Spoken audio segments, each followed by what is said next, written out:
Hi friends, welcome back to my YouTube channel science with Tamil. நான் உங்கள் Nitish Kumar. So இந்த வீடியோவில் வந்து ரொம்ப இன்ட்ரெஸ்டிங்கான ஒரு டாபிக் பற்றி தான் பார்க்க போகிறோம். அதாவது கோழிலேருந்து முட்டை வந்துச்சா, முட்டையிலேருந்து கோழி வந்துச்சான்றது என்லெஸ்ஸான ஒரு டிஸ்கஷன். அதுக்கு முன்னாடி இந்த முட்டை எப்படி கோழி ஃபார்ம் பண்ணுதுன்றது தான் இந்த வீடியோவில் பார்க்க போகிறோம். அதாவது ஹவ் ஹென் ஃபார்ம் எக்குன்ற இந்த வீடியோவை தான் பார்க்க போகிறோம்.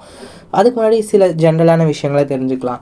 அதாவது ஒரு கோழி வந்து பார்த்திங்கன்னா கிட்டத்தட்ட அட் ஏஜ் ஆஃப், அதாவது அது 4 மாதத்துக்கு அப்புறமா தான் வந்துட்டு அதால் வந்து ஒரு முட்டையை போடுற எபிலிட்டி வந்து அந்த கோழிக்கு இருக்கும்.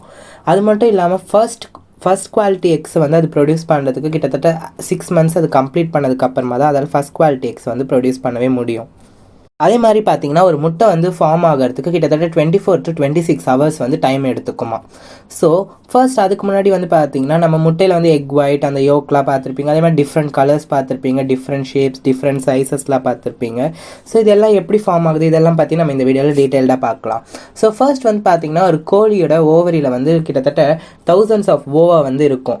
இந்த ஓவான்றது ஒன்றும் கிடையாது, அந்த மஞ்சக்கருன்ற அந்த யோக் தான் வந்து இந்த ஓவான்னு நம்ம சொல்கிறோம். இது வந்து ஃபர்ஸ்ட் வந்து பார்த்தீங்கன்னா அந்த டியூப்லைக் ஸ்ட்ரக்சர், ஓவிடக்ட்ன்ற இந்த ஸ்ட்ரக்சருக்கு ஃபர்ஸ்ட் ரிலீஸ் ஆகி என்டர் ஆகும். அதுக்கப்புறமா பார்த்தீங்கன்னா அந்த மேக்னம்ன்ற ஒரு ரீஜன் வந்து ஓவிடக்டில் இருக்கும். இந்த ரீஜனில் கிட்டத்தட்ட இது 4 ஹவர்ஸ் ட்ராவல் ஆகும். இந்த 4 ஹவர்ஸ் ட்ராவல் ஆகிற இந்த டைமில் தான் வந்து பார்த்தீங்கன்னா அந்த எக் ஒயிட் நம்ம சொல்கிறோம் இல்லையா, அந்த ப்ரோட்டீன். ஸோ அந்த எக் ப்ரோட்டீன் வந்து இந்த யோக் கூட ஆட் ஆகி அந்த எக் ஒயிட்டும் அந்த யோக்கும் வந்து ஃபார்ம் ஆக உருவாகுது. அதுக்கப்புறமா வந்து பார்த்தீங்கன்னா இந்த இஸ்த்மஸ்ன்ற இந்த ரீஜனில் தான் வந்து பார்த்தீங்கன்னா அந்த நம்மளோட எக்கோட அவுட்டர் ஷெல் ரீஜன் இருக்கு இல்லையா, அந்த கால்சியம் கார்பனேட் ரீஜன். இந்த ரீஜன் வந்து கிட்டத்தட்ட 20 ஹவர்ஸ் வந்து இந்த எக் வந்து அங்கே இருக்கும். இந்த ஓவிடக்டில் இருக்க இந்த இஸ்த்மஸ்ன்ற இந்த ரீஜனில் வந்து கிட்டத்தட்ட 20 ஹவர்ஸில் என்ன ஆகும்னு பார்த்தீங்கன்னா எல்லா கால்சியமும் நல்லா கலெக்ட் ஆகி டிஃப்ரெண்ட் லேயர்ஸாக ஃபார்ம் ஆகி அந்த எக் ஷெல்லில் வந்து ப்ரொடியூஸ் ஆகும். இந்த ப்ராசஸ் தான் வந்து என்ன சொல்கிறாங்கன்னு பார்த்தீங்கன்னா கால்சிஃபிகேஷன் சொல்கிறாங்க.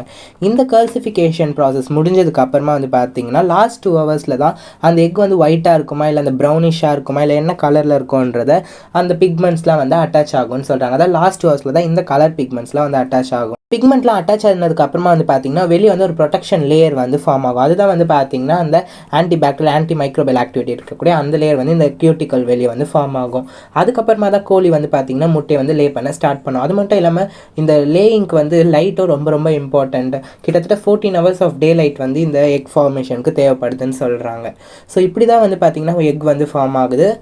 I hope this video is informative for you. Thank you. And அதுக்கு முன்னாடி இந்த வேர்ட் இஸ்த்மஸ்ன்ற இந்த வேர்டை ப்ரொனவுன்ஸ் பண்ணுறதுக்கு எனக்கு ரொம்ப டஃப்பாக இருந்துச்சு. ஸோ உங்களுக்கு இந்த வேர்டை ப்ரொனவுன்ஸ் பண்ணுறதுக்கு எப்படி இருக்குன்றதை மறக்காமல் கமெண்ட்டில் சொல்லுங்கள். தேங்க்ஸ் ஃபார் வாட்சிங் மை வீடியோ. இந்த வீடியோ உங்களுக்கு பிடிச்சிருந்துச்சுன்னா லைக் பண்ணுங்கள், ஷேர் பண்ணுங்கள், சப்ஸ்கிரைப் பண்ணுங்கள், மறக்காமல் கமெண்ட் பண்ணுங்கள்.